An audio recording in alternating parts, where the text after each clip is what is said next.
And, yeah, for you guys, it'll be probably like 20 seconds or something. So let's see. We've got 5 people with 3 points. That's crazy. 5 of them with 3. And yeah, Sensei just gets the title, which is fair. That's fair. He beat the 3-pointer, right? That makes sense to me. But interestingly, Pyukyu does not get 2nd place. It's Drygor who gets 2nd place. I don't know why, but you know what? Because there's only 1 prize, I guess it doesn't really matter. And then also Yablon, Crystal Slime, all with 3 points. And then the rest of these guys, 2 points. Yenitz Shui with 1. Uska had probably his worst tournament yet, along with Lorraine. Well, Lorraine maybe could have gotten 2 more points, but he just didn't want to. He didn't care about the crystals, right? So he wasn't going to bother playing 2 more games. And I'm sure there was a bit of a painful experience losing 2 games like that and just thinks, I don't want to play anymore. The tilt is real. Anyways, I don't really have that much to say. Although, I will say, there were a lot of zombies. I think by far the most common deck that was zombies. And it was more common even than like Kayanu. And surprisingly, it wasn't even being banned. Like, considering how efficient it seems to be, nobody's really banning it. I guess it's because you have to either play around it or Dragon combo, which is a bit tough, I guess. Yeah. But that's something to worry about later. The developers did say there was going to be a balance patch after Masters, so we can probably expect a hit to zombies. I don't know which card specifically. Probably Duke Hartsford might have to be the one, because it is pretty insane. I mean, the fact that you can play a Hartsford and get like 3 more creatures on the board. And not only that, Hartsford can then come back and bring like more creatures, although that rarely happens because you need to have enough zombies in the graveyard. It is ridiculous. It is the reason why zombies can come back, because they have that card. And it's crazy. Oh yeah, can we get Sensages to interview? You know what? Let's find out. I'm gonna ask right now if Sensei just wants to interview, because I think I have him on Skype. Let me check. Hang on.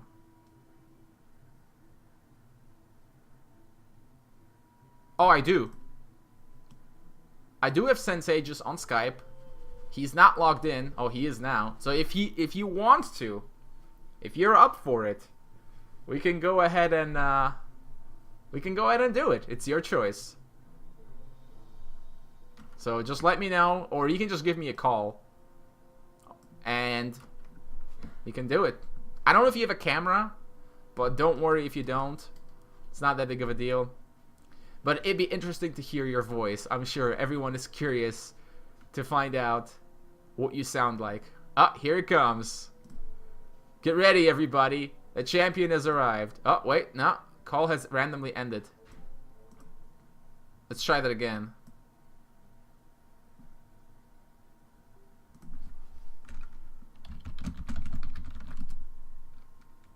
Hang on. Like, I had him coming, but he, it just randomly ended the call. Oh, wait. Never mind. It would appear that, Sensages has a broken microphone. So...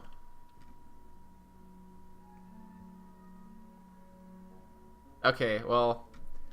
he says his mic is broken, and he probably won't be able to hear him. I mean, if that's the case, then there's no point. I guess we could try. Okay, we'll try. If I can't hear him at all, then we just won't bother. Let's try it. Let's hope for the best. Okay, try saying something. Oh my goodness, I can see him. It's remarkable, but... oh yeah, his microphone is broken. I can see his face. I can see him smiling back at me, But unfortunately, I cannot hear anything. So the interview hype is gone. What can I say? But that's what you look like. Alright, I've been curious for some time. Alright, so I guess I could bring on his camera for kicks. So he'll smile to everyone. For I don't know. That'll be fun, I'm sure. Oh, never mind. He ran away. I was gonna display his face, but he ended the call, unfortunately. But no, I couldn't hear him. I could only hear like 10% of the time, so it would have not worked out at all. But he was saluting everyone. He was waving. He was hyped. He was excited.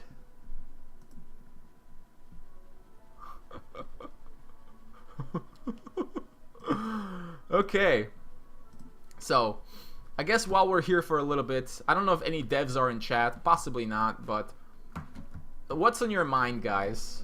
Let's talk Spellweaver. Let's talk card balance. So, if you wanted to hit zombies, what do you want to hit? I know Laurentiel has told me he thinks it should be Hartsford. I kind of agree.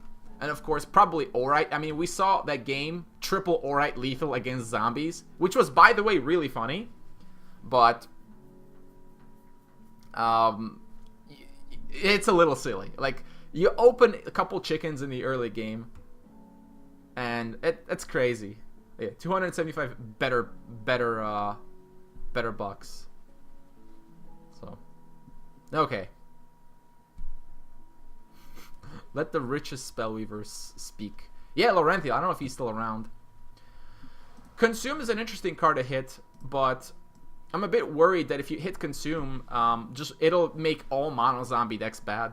Mono corruption. But I don't know. Consume is clearly really good, but if you hit that, although are there any mono corruption decks besides zombies? Kind of no, because control decks that run corruption don't run Consume generally.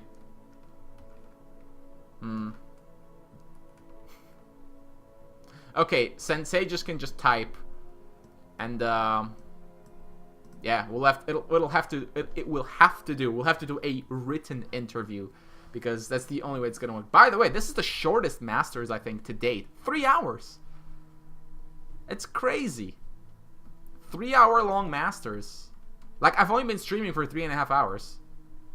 But again, that has to do with just how many aggressive decks there were. You didn't have these long games. It's not like the good old days of 7-hour, 8-hour streams because of the double elimination. So, Sensages, tell us everything.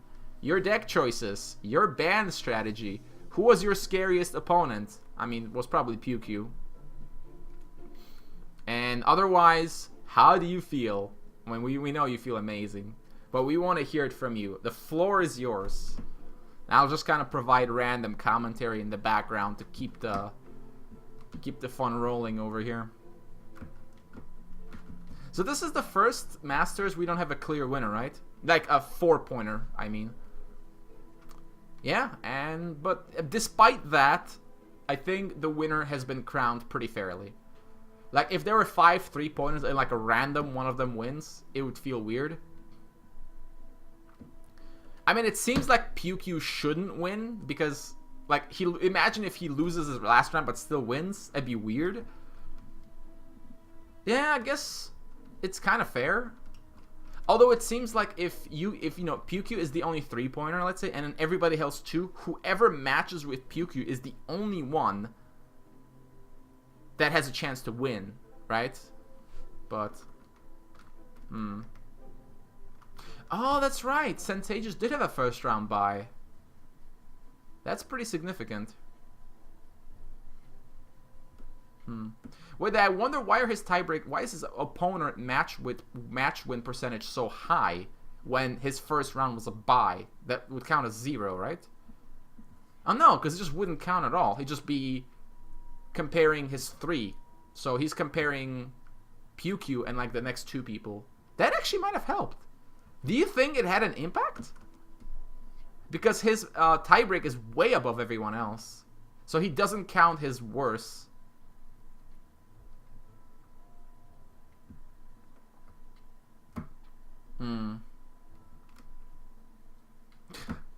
No, I think the buy simply doesn't count. Okay, so you played Crystal Slime Draw. Okay, so you played 3 other 3-pointers. Okay, yeah, that's why you're it's so high. But let's say if you had played one other person who had a 1 point, then your average would drop quite a bit. Because here you had, 3 people who had 9 out of 12, right? So 75%. It would have been 10 out of 15. Okay, yeah, you'd have 66%. That would still be enough to win. Okay, so no, it's fair. Even if you beat somebody with 1 point, then you would still have gotten, like, your 4 wins would still be better than anyone else's. Yeah. Because then, yeah, they would have 75, 75, 75, and 25. That averages out to 66%. So that would be enough.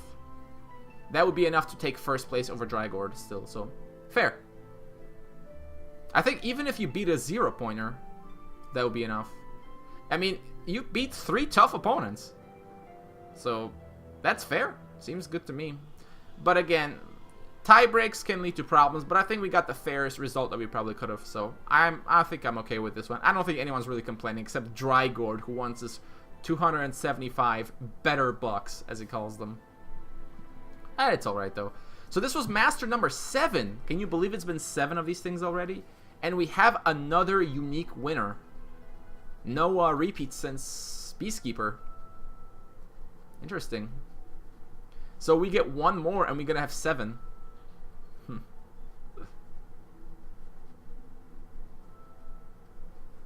Yeah, the ability to spectate. That's interesting, actually.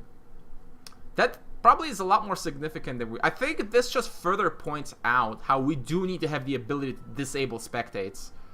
Because it could be... it could actually give someone an advantage. I mean, it's not just that. The issue also comes in, like, right before Masters, people want to test decks. But you could just spectate your opponents, right? If they're on your friends list. And yeah, and there's that. And you don't want to have to, like, delete people from your friends list. You should just be able to disable it.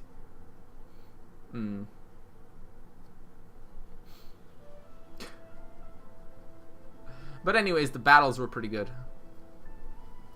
I am pretty satisfied with the result.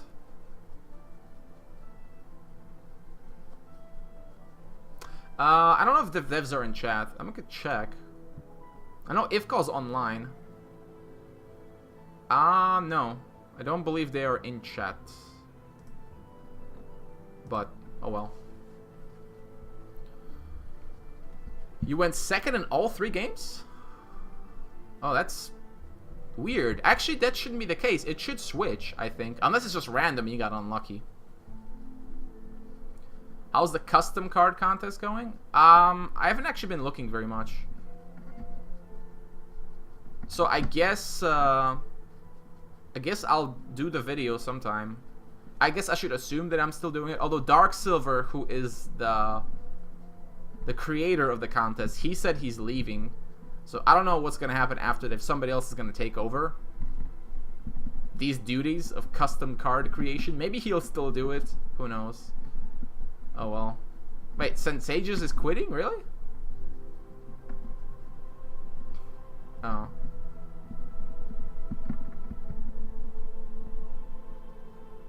Oh, Drygord helped you out? No wonder he's asking for the money. I mean, your win against the zombies was pretty big. It was pretty close.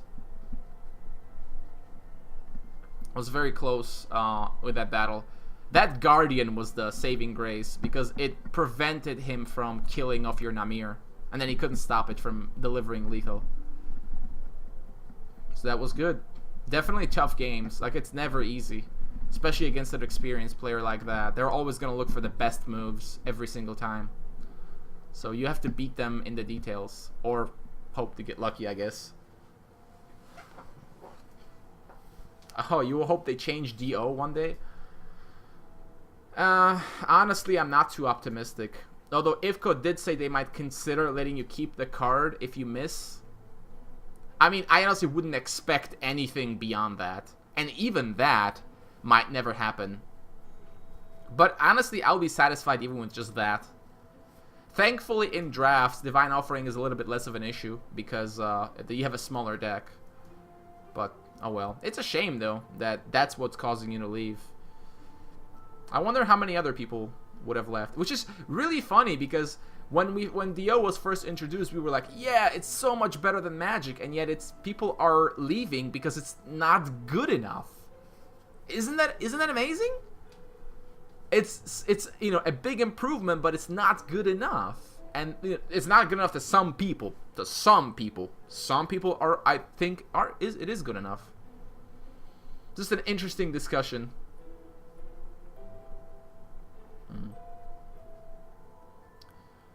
Oh, there's two kinds of Divine Offering misses. There is the bad one and the really bad one. If you just lose a card, it's obviously not as bad as losing a card and mana. So you can often manage, because card advantage didn't matter in a lot of these matchups. Like, especially zombies against dragon control.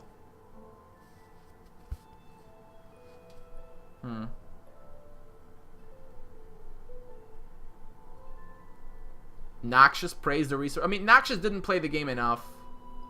I mean, he's played it a lot, but he hasn't followed it like we have. It'd be cool to get him to come back. You could see just how different it is now with an expansion with so many different cards. I wonder if they'll ever get him back. Like, once they release the campaigns and the draft tournament mode is proper, they'll maybe get him to come back, do like another video or something. That'd be sweet. And hopefully, like, he could actually tell people, you know, I tried this game in the past, it was interesting, but now, you know, I'm looking at it again, and so much has changed.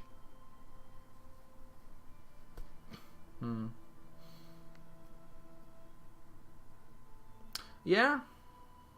I think eliminating the frustration is important.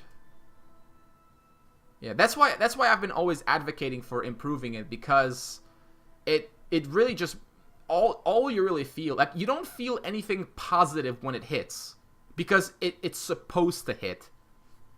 And you know, when it does miss, it does feel painful. So there's that. But at this point, we've said about everything there is. I mean, making any more topics on Divine Offering, I think, is just pointless at this point. There isn't anything more to be said. The developers have all the data they're gonna get. They've got all the polls they're gonna get, so they just have to make the call at the end. It would be neat if they actually did say, like, once and for all in the forums, like, hey, we are gonna change it, or we are not gonna change it, to just put an end to the debates forever. But until that day comes, I expect there'll still be a lot more talk for it. Is that the video with Noxious talking about it, by the way? I think... Yeah, I did watch the video. I mean, that's actually why I started playing Spellweaver, because I watched Noxious's video about it. And I thought, combination of Hearthstone and Spellweaver, and Magic, okay. Let's have a look. But then I realized it's just Magic, though with better mechanics. And it was actually interesting, although the game was a lot less in-depth than it is now. It's come a long way since when I first started playing it, which was a whole while ago. And I wasn't even the first here. There were some balance changes I didn't even see. But hey, it is what it is. We'll see if we ever get anyone back. Sensages, if you want to add anything else, go ahead. Otherwise, I'm probably just gonna cut it off. And then I'll have a quick word with IFCO as to what he wants to do. From November? Wait, really? Hang on.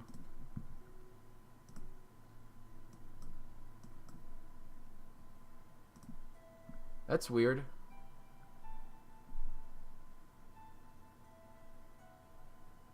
Oh, I see. He's actually talking about resource systems. Interesting. I didn't even know about that.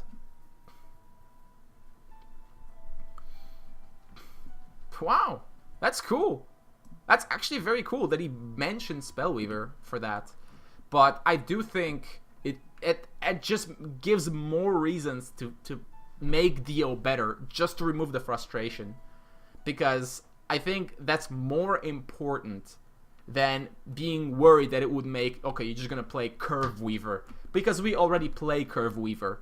It's just occasionally it doesn't work. And all it does is we feel that your game plan gets ruined, right? And it's frustrating. So, yeah. That's what it is. So, Sensages, I give you the floor.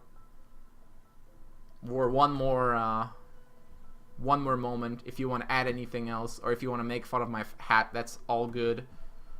Otherwise, oh man, it's still snowing. Man, that's crazy. It's been snowing like for the last 5 hours. I'm actually a bit concerned. Luckily, it's the weekend, so I don't have to work for 2 more days. So, probably won't have to deal with it. If not, I'm gonna cut off the stream. See you guys whenever I see you, probably soon. And it's been a good tournament, pretty entertaining. Although I think we have come to the point where it is time for a bit of a change. That being said, I don't think it's enough to just deal with Chicken and Hartsford, because what that's gonna do is, what's the other deck that's gonna still be there? It's the Ramp Control Dominion, right? That's not going anywhere, because one of their weaknesses is zombies, because they can just rush them down, and another is chickens, which can burn them down. If you remove those two things, then they're just gonna go back to New Horizons, Power Surge, Scatterdoor's Bidding, and all that stuff. So yeah, I think maybe I think it's Horizons. I do think it's Horizons that should be addressed, because I think it's too much ramp. Too much ramp is leading to too easy of a control time. Oh, Malhirowich is here just in time to say thanks for the fuzz. Thanks for the stream fuzz, as is traditional. Anyways, I'll see you guys next time.